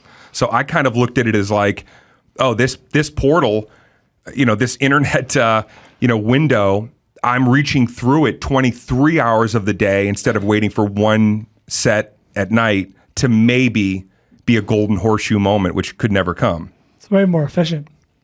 It felt it.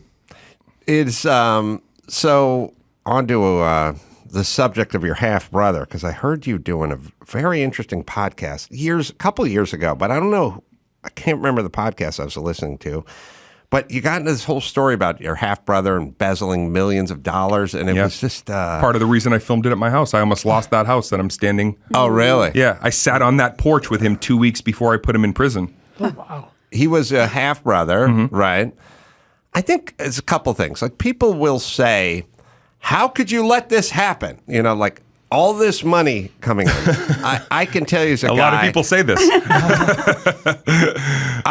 First off, I trust my accountant, but he could tell me I have $10 million or $0, and I would just take his word for it. Like, number one. Number two, there's a lot coming in, but then there's a lot going out.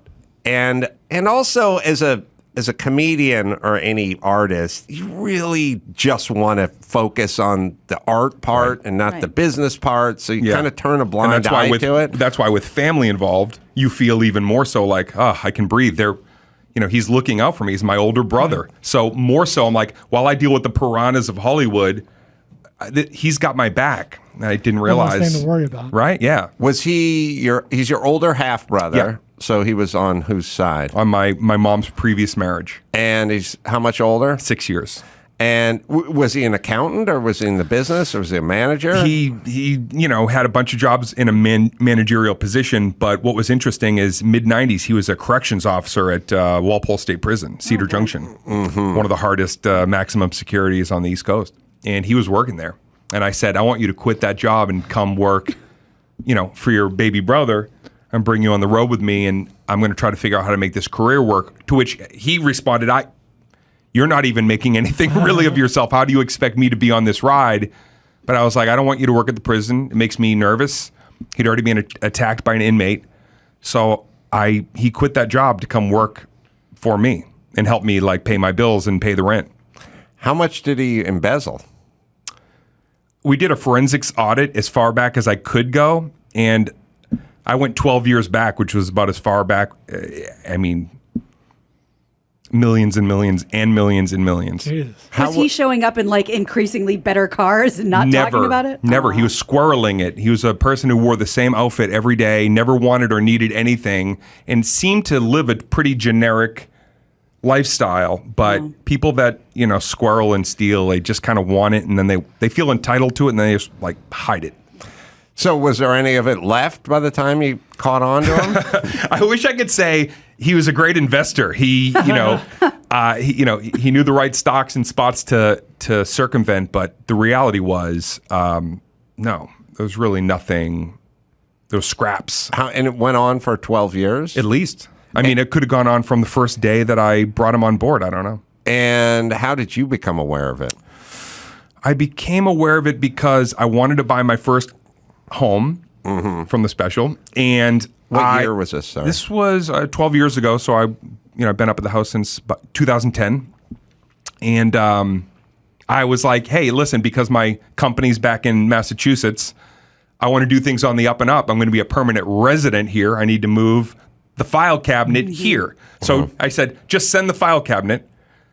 There's a new person taking over your job, and you're going to do fulfillment. Sure. Right. Pick anything. Just let's enjoy this ride together. And he was, kind of shucking and jiving, wanting to send the file cabinet. And about 8 months later, I was in bed, and I woke up. I literally woke up and sat right up and said, I think my brother's stealing my money. And I went right to B of A, and it was the beginning of a new era for me. Wow. At that point. And did he ever try to deny it for a while, or what was the original? I've never spoken to him since. I saw him in court 1 year later when I had to read what's known as a victim impact letter. Right. Yeah. And so I said, okay, I'll come in on one condition. I said, I will come into the courtroom and I will read this letter, but I do not want you to refer to it as a victim impact letter, or I'm not coming. I'm not a victim. I'll read an impact letter. And they agreed to that. And that was the only time I ever saw him, was when I read this. I had two letters. I had a letter that was very straightforward and sincere. And then I had another letter that basically was like, because I knew the press was also covering it. And that other letter was like, let me just quickly say, Your Honor, I want to thank the Attorney General's Office of Massachusetts. I also want to let you know I'm at the Tempe Improv. And that's going to be from September. So I did like a hodgepodge of both letters and looked right at him as I was reading it. Wow. How long did he get put away for? 8 years. He did 5. And I put him back in the prison that I brought him out of to work for me. Wow. Yeah, don't worry, you'll be back. Families are interesting, and the reason I'm asking this is because I've seen it, close and not close. Whose side did they take? Because sometimes it's surprising. Nobody took his side. Oh, good. Yeah, you got a good family. Yeah, sometimes it's like, well, you got to forgive. No. There was everybody. It was pretty cut and dry. at that point, it was pretty clear. And what's fascinating above it all is that 2 weeks after I put him in prison, everybody called me on my team and said, "You can't buy that house. You don't have the money to buy a house." And I said, "How much of my money could he not get out of the stocks? That's not easy to do, power of attorney." They said about, $450,000. I said, "Get it." I said, "I'm going to save my house." And I basically, just for the next year, my goal was by the time I saw him in court, I wanted to have everything he stole or what I knew he stole back. Mm-hmm. So I put together a tour that whole year leading up to the court date. And by the time I saw him in court, pretty much what he had stolen I made back because I was renting my own arenas week to week to week. Instead of the blue collar tour is the white collar tour. Yeah, I mean, how much That can might be you- in the book. That's funny. I love that. Gina, yes, for the win. Sure. How much can you walk away with if you do an arena, basketball arenas around the country in places, 12,000, 18,000, 9,000 or whatever, like in that range? How much does it cost to just get one? I mean, it varies from state to state. Well, back in that time, it's different now because there's more promotion places that own arenas or have deals with them because more comics have gotten to that level. But back then, I could call a B or a C arena and say, "What night do you not have anything going on? How much is it?" A C arena is $35,000, and I set the price, and I take the door, and I take the merch, and they might take the, some popcorn and some beer. Wow. Right, and 35,000. That's the arena. That's the staff. That's a little more for this. Yeah, like 35, 45,000. A B arena or an A is going to run you or would around 80,000. And give us an A and a B example around. Back then, I was like, you could rent an A arena, like at the time, like what would be like a Staples Center was. That's like A plus A, like that's about almost 100,000 to rent on an off night. And so you get an arena, like a B arena, for like $35K for the night. C arena, yeah, like Edmonton. I go to Edmonton. They give it $28,000 or something for the off night. And what can you walk out of there with? 800, 900,000. God damn. So that's good business. That's a good Huge business, return. right? So every month I would just say rent 8 more. Okay, now rent 12 more. How many can I do? And by the time I hit the court date, I think I'd done 80. Damn. 80 shows or 80 arenas. 80, mostly arenas, and then a couple of field houses or whatever else I could fit in on those off nights. County fair. If I could own it, I was renting it. Wow. I was, you were talking about the letter, the victim impact letter you wrote to your half-brother. And I was hearkening back to, I think it was your HBO series. Was it Tourgasm? When you were on the road, right? And it just chronicled you traveling from arena to arena with other comedians, opening, and middles and stuff like that. And hijinks ensued. But there was one episode where you went back to your old school and read a letter you wrote to yourself. That's right. Maybe it was the last episode. I can't recall, but it was in the series somewhere. Yeah. And I thought it was a fascinating letter. I don't know. I guess you're coming back to your hometown. That's right. And that's where the letter came out. Yeah, Lucille Burt was my journalism and creative writing teacher. And she had us for an assignment one day, write this letter and we're going to seal it and you can open it 10 years from the date. To future you. Future you. That was the assignment. Yes. You had to write it. Did anyone else do that? No. If we did, they long since lost those letters. They made us do the letter, and then we also had to do something called survival, which this sounds unbelievable now, but you had to go to the woods in New Hampshire, and everybody had like their own little campsite, and you had to like live for 3 days with nobody else around, birch bark trees, and I'm telling you, it was like, I think it's illegal now to do that, but the letter was like, it was interesting because you were basically like, I guess you're writing yourself this letter from the perspective of how do I truly see myself, meeting myself in 10 years. So it was tricky because I didn't like myself very much back when I was in high school. Well, the gist of it was sort of, it's actually what guys write before they shoot up a school. Jesus. Was it manifesto? It was like, it was not a manifesto. That's over 10 pages. The girls, maybe the girls aren't paying attention and maybe the guys aren't listening. But one day, that was the gist of it though, right? Like they're going to pay attention one day. It was really more like when I remember when I read it, I took it from myself as more of like, man, I really was so lost and I loved stand-up, and I was hoping that I would get to a place where I found value in myself. And so the letter, you're right, it does come off, a little cryptic and kooky, but I think when I wrote it, it was from the perspective of, please let me become somebody. I think most people's letters at age 17 to their future self would have elements of people will recognize you at some point. You'll see. Even if it's not. You'll all see. If it's not happening now, right? It'll happen in the future. Yeah. But how did you feel like in school? Were you class clown? Did the girls like you? Did your parents pay attention? Like, why did you feel sort of unseen back then? No. My mom was phobic. My mom had a lot of a myriad of phobias, including when she was carrying me. She had agoraphobia. Oh boy, yeah. So she didn't leave the house the whole pregnancy, and then she basically wouldn't leave the house with me, and had to finally force her, put me in a stroller and like with her mom's help start like getting out in the world. She had just had bad, fight or flight syndrome stuff. We went to the Burlington Mall one time. I was 14. We're on the second floor, and she threw herself against the wall at Sears and was like, I feel like I want to jump. She was having an attack where she felt like she was going to fall. So I grew up in fear. I was basically in a womb of fear. I got to say this. I've brought it up a few times with parents, as we're just talking about my mom, who was kind of a mess. The people always talk about parents like violent parents or rageful parents, you know what I mean? But there's some context for that, because you know what? You can time it. Dad's team lost. He's been drinking a few too many beers. Don't go talk to him. He's not in a good mood. Right. Or you've borrowed the car and dented the fender. There's something there. Right. Parents that are kind of freaked out and nuts and just wired weirdly, that freaks out the kids the most. You never know what mood they're in.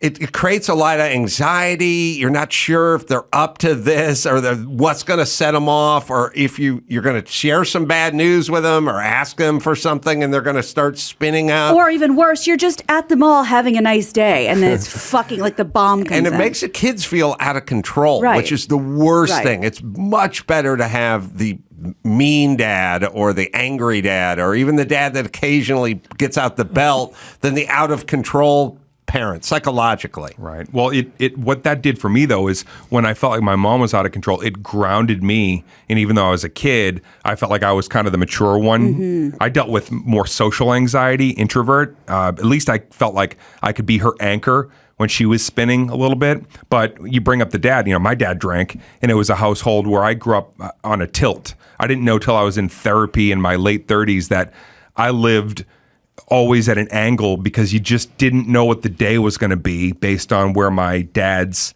thought process was. My mom would sleep at night sometimes with the comforter off one leg and her foot on the floor. And one time I said, why do you sleep like that? She said, so I can get up quicker if he comes in the door and we don't know what George came home tonight. Hey. So it was like I felt more than anything, Adam, like I was the responsible one somehow, the foundation. Mm-hmm. That letter that I wrote to myself, I could look back on it now and be like, oh man, I was talking almost as a parent to myself instead of a kid hopeful for his future. Yeah, it struck me. Yeah.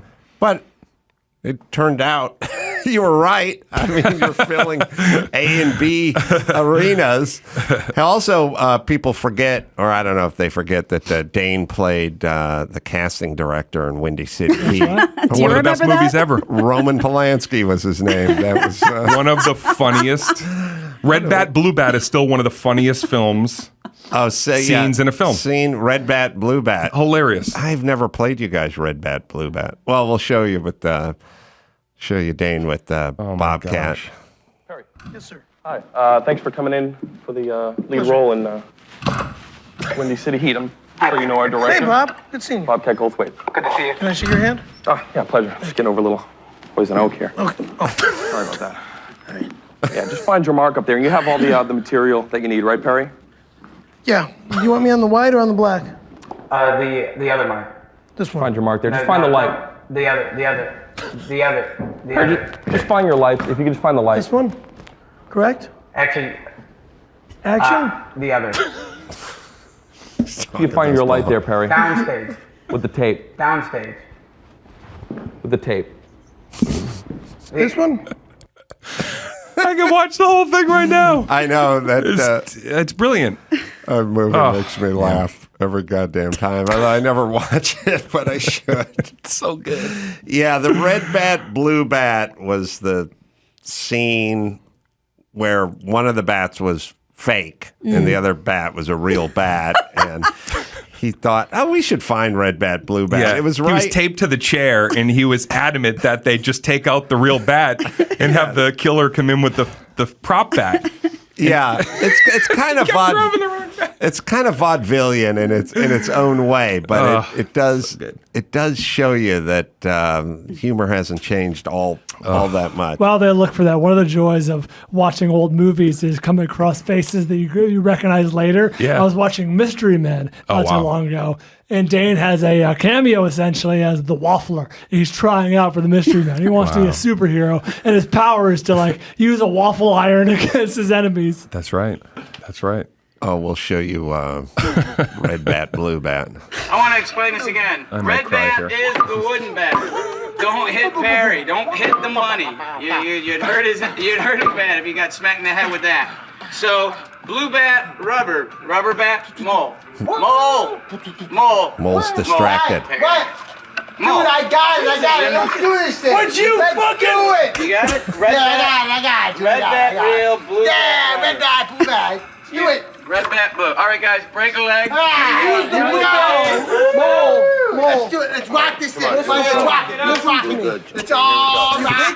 We're ready here. Here we go. You pick up that mole. It's tied to a chair. Here we go. Turn the bell. Here we go. All right, come on. Not the red bat. Come on. Let's rock this thing. You pick up the blue bat. Harry, come on. There we go. Harry. Stop. Why is the red bat there? We're ready, Bob. No, we're not. No, we are not. Get rid of that red bat. All right. Get rid of the red bat. He knows. Bob, let's go. All right. Here we go. Guys, and act. So, Stone? Hey, I'll bet you even with all your sports knowledge, you didn't know my friend here, Brock, used to play in the big leagues. Now, did ya? Yeah, what'd he play? Left? Out? You shut your dirty mouth! I put the ball I guy had in to his take mouth. the fall for Fergie Jenkins! That ingrate didn't even give me a Battle out, baby! Jesus fucking Christ! It's a fucking wooden bat, you asshole! It's the last vase we had. I was in the moment! You had the red bat. You got the wrong bat! Someone should have told me! All right. We need a new vase. All right, you get it. Yeah, it's a cult classic. I don't know. It is a cult classic. It's on YouTube or something. It's weird. There's weird, not weird. It's like Johnny Knoxville's fun. It appeals to certain folks in the Hollywood community, I guess. It was ahead of its time. I will say that. I don't think there was anything like that at that time where everybody was in on the improv, but the one guy, like a Truman Show type thing. It's a reverse Borat. It was really, really funny. It is really funny. Yeah. I think it's just on YouTube, but I don't know if you can get DVDs of it or anything. Why would you? I totally forget. Yeah. And let's remember Mr. Brooks with that was Kevin Costner, right? Yeah, he just texted me about a month ago. He said, "Happy 15th year anniversary," which I did not know. That we were 15 years out from that. That was an unbelievable experience. That was a really good movie. Oh, thank you. Thanks. Yeah, weird, strange. Yeah, psychological thriller. It's a really good movie. Yeah, how'd that even come about? He had he'd asked for people to submit like some tape, like go on tape with it. I got a copy of the script. I sent a tape, honestly thinking I'm so pigeonholed right now as just like a comedy something. But I put myself on tape. I got a phone call randomly. He said, "I just watched your tape." He's like, "I knew your comedy, so I watched the tape." I said, "Okay." And he goes, "Fly to Shreveport if you're serious about this. But if you're not, then do not waste my time. I said, I'll see you in 2 weeks. I flew to Shreveport, and he gave me the gig just based on my tape. Wow. I don't know what that movie is on Rotten Tomatoes. I imagine it's pretty high. It's like a psychological thriller. Yeah. Very interesting with Costner. William Hurt. Yeah, William Hurt. Also not streaming, strangely It's enough. 55 with the critics, with 76 with the people. So the people liked it. I don't know. Do you think you got punished a little bit because you were in it with the critics, where the critics were pretty shitty with you for a while? Oh, yeah. I definitely knew that, being any kind of crossover, they always like to kind of have the knives out. But I don't know. Maybe it was just the careers I watched growing up, but I kind of thought that was fun and cool to be a little bit of a target of the zeitgeist. It kept me from being milquetoast, which I actually thought I was. I was, toiling on my computer and building a fan base, but I didn't feel like I was very interesting outside of what I was performing. I thought my shows were interesting, but I thought that the hullabaloo around why I even made it in the first place made me a little bit more of like an interesting target. I don't know. I didn't mind it. Yes, Gina. No, so I was just thinking about it. It was a really, really great special. You obviously know that. It was great. I loved the way each story kind of flowed into the next. It was so well done. And I have been thinking about, I don't want to spoil it. I won't ruin it. I'm thinking a lot about the hot dog story. Yeah. And how truly inspiring that was. It's insane. Right. But truly, truly inspiring. How many of those moments do you think you had to have, given anxiety, given the unpredictability, just being like, fuck this, I'm out, I'm not doing comedy anymore? Pretty much the whole 90s was a constant, me driving in a Chevy Cavalier that wasn't going to make it to the gig, going, this is only going to be funny to look back on if I have something to look back on. Hell gigs, you know what I mean? That's that's one of the ultimate hell gigs. And I tell the story because really what I wanted this special, I wanted to hopefully evolve what I think the comedy special is. I think the comedy special today can still have at its guts great LPMs, laughs per minute in comedy. But I think because of the podcasting world, I think because comics are more introspective, multi-hyphenated, entrepreneurial, that we can be more things even in the confines of a stand-up comedy show. And so that story, most people successful would end with here's why I'm fucking great. Good night. And that's actually me ending with the very worst moment of my entire life. That final story. It's a great story. It's fucking insane. It is nuts. Yeah. I hope that people watch it because there's another follow-up story that I'm editing right now in the sequel to this one, what is even crazier. Nice. Yeah. All right, let me, speaking of hot dogs, let me hit meter, our favorite food. Oh, man, the coma's coming because of the holidays. But let's not mess up the turkey, people. Meter's the perfect tool to make sure your bird turns out juicy. Not overcooked and drenched with gravy. No, perfect with meter. I know Bryan uses the crap out of this. I've had a meter for years, well before they were a sponsor. It never occurred to me this is a game changer for Thanksgiving. 100%. How often do you have that turkey? It's a little off, it's a little dry, it's a little whatever. Pop the meter in, get the app, and it Bluetooths the temperature right to your phone. You know exactly what it is. As a paranoid Jew who's always afraid I'm going to poison everybody, it is a game changer in my life. Yeah, it gives you a countdown, so you can keep watching, the Lions lose. That's right, the Cowboys. Spend time with the loved ones and kick back, have a cold one. You do not have to stand out there. And yes, everyone is worried of trichinosis or something, so they dry it up and they go too long. You can use it in a grill. You can use it in a smoker or oven, sous vide, cooking, air fryer, rotisserie. Do it for yourself this Thanksgiving with Meter. Am I right, Dawson? Get a free pair of heat-proof gloves with any Meter purchase. Go to Meter.com. Add the barbecue/oven mitts to your Meter purchase and use code ADAMSHOW at checkout. Thanksgiving is coming up. Cook your meat to perfection and get free cooking gloves at MEATER.com with code ADAMSHOW. Feel free to make it personal. All right, Dane's going to hang out, and we'll take a break, and we'll roll into the news. Love it. Right after this. Let's talk about this bizarre Pelosi attack situation because we haven't had a chance to talk about it. So the suspect in that attack of Nancy Pelosi's husband seems to have had a list of people he wanted to get to over in their homes, according to law enforcement. This guy, David Wayne DePape, is the man accused of beating Paul Pelosi with a hammer inside his San Francisco home Friday night. CBS News reports that the suspect broke in around 2 a.m., started shouting, "Where's Nancy?" Paul Pelosi somehow dialed 911 and kind of like kept him on the phone and tried to give clues so the person on the other end could hear what was going on. The police were dispatched. Apparently, the alleged attacker in the house, when they got there, they observed Pelosi and the suspect holding this hammer. And then the suspect pulled the hammer away, violently hit Paul Pelosi with it. The suspect was immediately apprehended by police. They were there. He charged with attempted homicide, assault with a deadly weapon, elder abuse, burglary, and several additional felonies.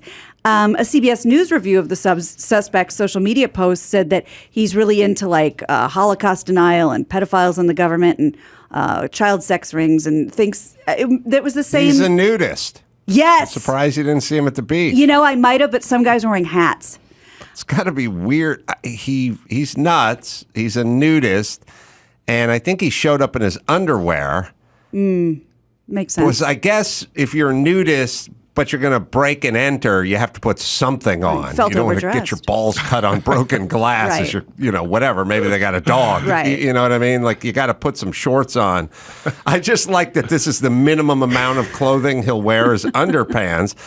Now you're in this bizarre world. If you're Paul Pelosi, who was probably, went to bed at 10:30 at night. Yeah.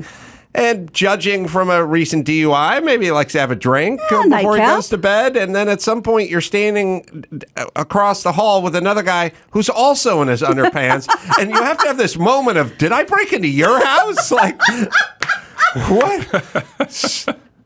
I broke into... Wait, why are you in your... You should be wearing, a stocking on your burglar's head mask. and black Dockers. Like, why are you in your underpants? By the way, that was just reported. He was not in his underpants. Oh. No, there's the whole What goes everything on that with was this- reported on Friday. What is completely 180 degrees What is up? wrong? What is up with us? Why was... It's the media, Well, he was a nudist. Wait, if you're a Holocaust denier, do you get do you get corrected? Right? I think at that point, anything that we stick on this guy is just going to stay. That's a good point. Let's be respectful to his resume. He was a nudist, but Paul was the only one in his underpants. Who's to say? It would make sense. It was 2:30 in the morning. I don't know who was in their underpants, but the attacker was not. That we know. It's a bum out. Pelosi's 82, though. You got to give that guy credit. Yeah, Putting that- up a fight at 82 is And pretty like. that's the thing that's odd. It's like the police arrived, they're both reaching for the hammer. I'm like, I could yank a hammer away from 82-year-old. Well, it's also the thing about like weapons is you want ones you can kind of use at a distance Yeah. because the hammer when you're 82 Gotta and go the guy's close. 40 and beaked up in nuts and possibly in his underpants, he can wrestle that Right. away from you. Right. It's also weird. It is weird how easy it is just to break into everyone's house. Like she has security and the security travels with her, but Right. you would still think at the residence. Yeah. Yeah. Do you know what I mean? Yeah. Just one dude you pay $19 an hour to Yeah, who sit out sits on a front. folding chair, just kind of keeps his head on a swivel. Yeah, For absolutely. her, for him, isn't he's very wealthy, I think he does okay. He could afford Yeah. it's Yeah. A couple of weird. dogs, maybe, very least, right? Yeah, right. Yeah. At least an ADT sign. It's ridiculous. The guy basically got right in. The website that he's super into also was the one that thought that Hillary Clinton had a body double and had died in 9/11. Well, that's true. Okay. So we'll confirm that next. Let's talk about, this is... Yeah, he was, but just so people know, he was basically a well-known kook, this guy.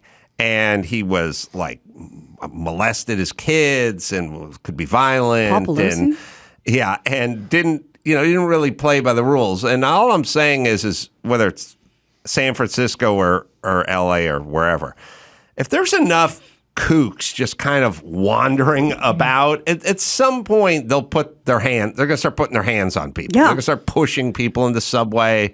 in front of trains and breaking into people's houses and running into stores on Melrose and just like saying like, we got way too many kind of weaponized kooks floating around for this shit not to happen more and more. There was a father and daughter walking out of Kohl's, got stabbed by a homeless person. Yeah, because the homeless population are doing a bunch of meth and speed and shit that fucks them up, makes them kind of violent, and then you need protection on the street, so you need a weapon, and next thing you know, you're randomly using it on people. Yeah. Also, I was thinking about it, I think this guy, the Pelosi attacker guy, was kind of in and out of homelessness, but I was hearing this story. I meant to bring it up to you, Chris. I know it was a news publication, but really thought about this that much. We always talk about the homeless and, you know, the people, the store owners, and these guys are camped out in front of the store and it hurts business and stuff like that. But this is a whole article about kids being terrified. Like, think about it. When you were 7 and there was some guys bivouacking, you know, across the street, you know, you would have been like Dane's mom. You would have like totally freaked out, right? Like walking to school or, you know, encampments or shit going down, or like the story was like somebody found a kid saw a dead body because the person OD'd. Like, you just remember looking out your window when you're a kid and seeing like Dicey Dude like walking around. What if you just lived an entire city of like Dicey Dude walking around and you're 4 foot nothing and 60 pounds? Yeah. Like, you'd be psychologically pretty fucked up. Oh, yeah. Which is definitely something that's happening. Well, and Bryan, I don't know if you've noticed this with Tessa, but with my stepson, there's stuff that's like chaos in our neighborhood that like we'll drive by. He has no reaction. He's just he's seen it so many times. He doesn't even flinch anymore. My 6-year-old is nonplussed. Yeah, exactly. Let's talk Elon. Twitter's board of directors was dissolved on Thursday following Elon Musk's takeover of the company. The company filing states that all previous members of Twitter's board, including the recently ousted CEO and chairman, are no longer directors in accordance with the terms of the merger agreement. That has to suck to get fired, but guess what else? The top executives were reportedly filed for cause, meaning they will not be eligible for their compensation, which would be $20 to $60 million. And the cause we've been bandied about how many months is the bots. That they're over-reporting how many people use this social media. Musk, according to the filing, has become the sole director of Twitter. He's emphasized the need for free speech while assuring ad partners, who account for 90% of the company's revenue, that it would remain a respectable place to advertise. He did that whole let this sink in thing. Yeah, carried a sink. If Dane had done it, I would have gone. Not his best, Yeah. but Do better, Dane. But Dane's not a rocket scientist. And, Yeah, but also, I don't mean that pejorative way. I mean it literally. But also, Elon then posted like, "Hey, everybody, comedy's back on Twitter." Like, is this what we have to look forward to? I also. And he's providing it. That's right. As a guy who's done comedy, I was like, I would get a sink that read a little bit better, maybe pedestal style or something. He had like Farmhouse the encounter. sinks, Yeah, but I don't know why he thought that was clever. But then I also thought he should, if you're Elon and you're doing a lot of that trolling, you know, on Twitter and getting in, scraping with politicians and celebrities and stuff, shouldn't you have a full-time comedy writer? Yeah. I mean, Paul Pelosi needs full-time security, but if you're Elon, you could get a lot of guys Dane has worked with, $250K a year. You could have that guy be on retainer, right? Every few days, somebody could sing you some bullet points and a few lines here and there. Of course. Yeah. I don't know. Did someone send him the sink gag? Is that a thing? I've never seen let this sink in, No, and then I a think that guy was from his came through a musings. door with a sink. Well, also, there's stuff coming out about him. Coming out. I don't know if it's true. If it's true, I don't know how we're just finding out this now. He's in his underwear. Thank That's you. what we did here. Obviously. He just runs the whole thing in his underwear. There's so many people on TikTok and stuff going, did you know I actually think Adam Conover, Adam Ruins Everything, has something about it. Could be wrong. But did you know he had nothing to do with Tesla? He bought it from the founders, then fired them, and then he bought SpaceX after it was already up and running. Like, we think this guy's a genius. He just acquired these companies. Fuck this guy. And like, well, why is this the first we're hearing of this? Well, I think there's an argument and or campaign can be waged against anyone at any time whenever we want. I always think about now Republican presidential nominee Mitt Romney. Oh yeah, Mitt Romney think about him now, like how clean and religious, right? How boring and everything else. When he was running, they had to launch a thing against him, And my whole thing is, you don't have to launch a thing against everybody. Sometimes some people are racist, some people are Donald Trump, some people have shit, but you can't just make shit up. And then his whole thing, which I still don't get to this day, when he's like, what do you mean? I've employed a lot of women. I got whole binders full of women over there. Women? Binders? You put women in binders? They were running stories. He was like, I don't know what they thought. Yeah. Nobody thought he shoved women into binders. He was explaining that binders full of women's names that he was trying to employ. Right. And I'm just saying, like, there is a campaign waiting to happen for everybody all the time, depending on what side of whoever you get on. Yeah. And if it comes... women in binders is enough for them to make a meal out of, even though that was bizarre. That was a big Halloween costume that year too, like a woman standing in like an accordion folder. But remember, it was so random to me. Wasn't the other story that like he and his like buddies held someone down and gave him a haircut when they were like 15? There was a guy with long hair in high school that may have been gay, but they could never corroborate any of it. They never found the guy or his buddies or whatever. And then he took off with like the dog leash attached to the bumper of the car. Vacation. I'm just saying, all I'm saying is like with Mitt Romney, just go, we hate his policies and keep going. You don't have to conjure up a thing where he's committing hate crimes in high school and shoving women into binders. It's a weird thing to manufacture, but Elon is on the wrong side of those people now, and there's going to be lots and lots of stuff coming out. But well, the advertisers will tell. If people keep that going, that'll be that. But also, look, if you didn't invent the rocket company or the car company, you just figured out a way to make enough dough to buy it when you're 28 and a half. Good for you. I'll call you successful. Yeah, and even smart. What about the people that go, his father ran an emerald mine? Of course he had the money. I don't know.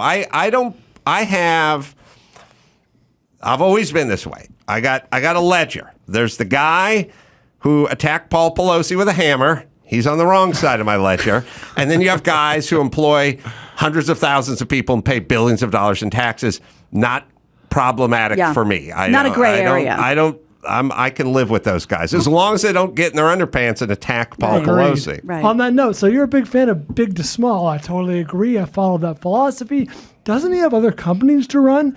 Like, I have Tesla stock and it's down quite a bit. Like, can you get back to making fucking great cars and not fucking running Twitter? What are you doing? You're wasting all of our time. I think he thinks it was going a direction. He didn't like the direction it was going, and he get wanted back to to get the interviewed. cars. Yeah, but this is in his world. This is affecting elections. It's affecting freedoms. It's affecting, in his mind, he thinks something is wrong, and that's what you do with me money. That's right. Now he's going to monetize the blue check mark. Did you hear about that? Yeah. Oh my God! I'm so glad you said that. A monthly $20 charge for everybody. There's 427,000 people with an official verified. Do the math on that. What's $20 a month? 427,000. Adam.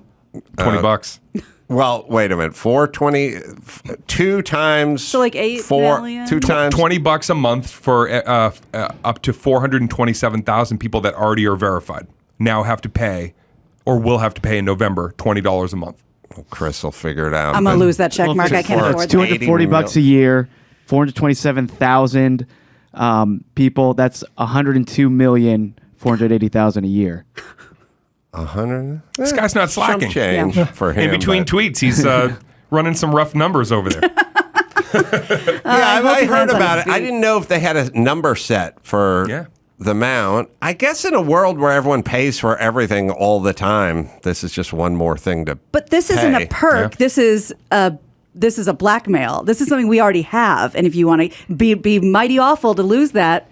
I was looking at it. I'm happy you're exactly. I was thinking about it, and I was like, well, if I use, first off, I waste so much money a month that doesn't matter. But I was also thinking, like, well, if I use Twitter to advertise like shows or places I'm going to be, then I get some monetary gain out of using this resource. Then I was like, all right, I was kind of agnostic about it.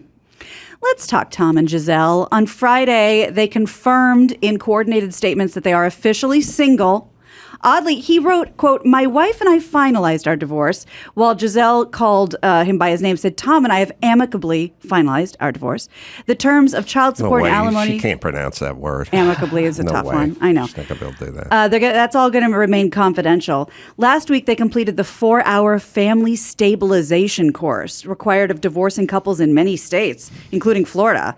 The sessions educate parents about the impact divorce has on kids, which they then agreed to joint custody. You have to go through a little seminar in Florida. I don't think that happens out here. Certainly doesn't happen in Kansas. My parents didn't do that. Every woman I've spoken to about this is very animated about he should have quit football if he wanted to continue to be married. And I'm like, first off, who are you comparing him to that you've ever met? Like, look, can we just talk about our own dads and just what they provided and how hard they worked and how much FaceTime we got with them with their $22,000 a year they made on a good year and Tales of the Cheap and, never being able to afford to go to a Sizzler. Like, who are we comparing? Well, it's like, who are we comparing Tom Brady to? And then I've never met more women who are experts on Tom Brady's schedule. They've all memorized his in-season schedule now. It's like he comes home, it's 2 hours of chalk talk. He walks right past his kids. He goes right into the film session. Then he has an avocado smoothie. Then he goes to the rehab. And also, I feel like I've seen lots of footage of his kids at the game and things like that. I'm not signed off on the premise that he ignores everyone in his family, talks nothing but football, and that's the reason why this thing is not working out. First off, my parents were married for about 13 years. They got divorced, not football related. Almost nothing to do with football. Almost. Dad gave a few Lombardi-esque speeches, but that was about as close as he got. No, well, first off, plenty of people get divorced. And it has nothing to do with their schedule. It's like they fall in love or whatever it is. Sometimes, in their case, there's lots of options because they're both super rich and super good looking. But every single woman I've talked to about this is adamant. They're just dug in. He's ignoring his family. It's like, well, he goes to his job and then he goes home, presumably. And I seems like a decent dad. He's definitely more into football than many others who have come before him, but there's many other guys who play in the league who love their kids and are married and stuff. I don't think it's just that, but my question is how are so many women experts on not only football scheduling, but Tom Brady's football schedule? They all know exactly what's going on. Yeah, that I cannot speak to. And they do this thing too, where it's like, okay, if my mom said to my dad when he was 43 and a half, you've got to stop working. But he was making $40 million a year, she would have looked the other way for a couple of years. I think this is more of a case of how much is enough. They have more than they could ever spend. They have their family. They have all this stuff. And maybe Gisele's like, look, let's get on with our life. You said you were going to quit last time. You said you were going to quit the time before. Right. Now, do you want to do this or do you not want to do this? And he went home for a week and he's like, yeah, fuck this. I'm going back. She's saying it, though. That's my question. That's my only know. Well, sorry. Every woman I've met knows exactly what's going on. But I've not heard Tom go, look, I'm super passionate about football. It's my life. And she's from a place that thinks football's kicking a soccer ball, and she's not. We drifted apart. She's not into it. Like, I've not heard the statement. Don't you think too? It's like with TB12, that's his company. The whole philosophy of TB12 is go beyond your years. You know, play harder, play longer. So you almost look at it and go, as he was getting up there in age, even though he was, you know, playing at a high level, continues to. Maybe he looked at it like, I got to keep playing because that's my brand. Oh, I am fortifying my brand for years to come. That like guys in their mid 30s to 40 right now are looking at me going, man, if he can play football that late. So maybe he reinvested to, to try to get to 50 to be able to say, look, you can play football all the way to 50 with TB12 philosophy. Yeah, I don't know. I don't know who's made, if either one of them have made statements. I know we all picked up the narrative and ran with it. I'm sure parts of it are true, but I don't think if you have a solid relationship that is solely about football and his schedule. I think there's other underlying things. I think it's weird that we just grab this one thing and we kind of sprint with it, but I'm also tired of every chick who formerly didn't give a shit about football explaining to me how football and Tom Brady work. Sorry. We can bring it home, Gina Grad. You got it. I'm Gina Grad, and that's the news. I'm on my hands and knees, and I look around, and all I see are crotches. Gina Grad. That was the news with Gina Grad. So I wonder who they're going to start dating. They got to start dating. Like Pete Davidson, do you think? That's You think Tom's the rumor. That's the odds on. Odds on? I've seen the memes, right? Yeah. Oh, is it already me? Okay. Oh, it's already memed out. Cooking with gas. Okay, all right. You know, the best way to date a celebrity is you create the meme as a celebrity. You push it out there. That's good. You get it into the zeitgeist. They're aware of it. And then at a certain point, it just becomes self-fulfilling prophecy. It's like, well, people already think we're Where'd that come dating. from? I don't know. Right. I think my prediction is she's going to go to somebody who's worldwide known except to Americans. So a soccer player, a European financier. That's my guess. And then is he going to have to be retired, or is she going to retire? Sure as shit better be retired. She's Brazilian, right? Yeah. And she has Bündchen with the umlaut? Is there an umlaut? Yes. Is that a fleeing in the Nazi camp thing? Oh, boys from Brazil. Foundation. Trial? Yeah, that's a good question. I didn't even know she had an umlaut. I saw it yesterday. So That's my favorite Hanson song. Umlaut. That's funny. Yeah, I don't know. But I think her net worth is more than his. That's what I'd heard. Which has got to be nice. All right. I'm going to be in Vegas at Wise Guys tonight as you hear this. Carrot Top's going to be up there. Josh Wolf will be up on stage too. I don't know. Probably sold out, but there might be a few left. Dane Cook, very funny stand-up special. Above It All, streaming now at DaneCook.com. And for all his dates, DaneCook.com as well. Tucson's coming up. Tempe's coming up. Dallas is that's with John Popper, January 20th and 21st. So come say hi to that.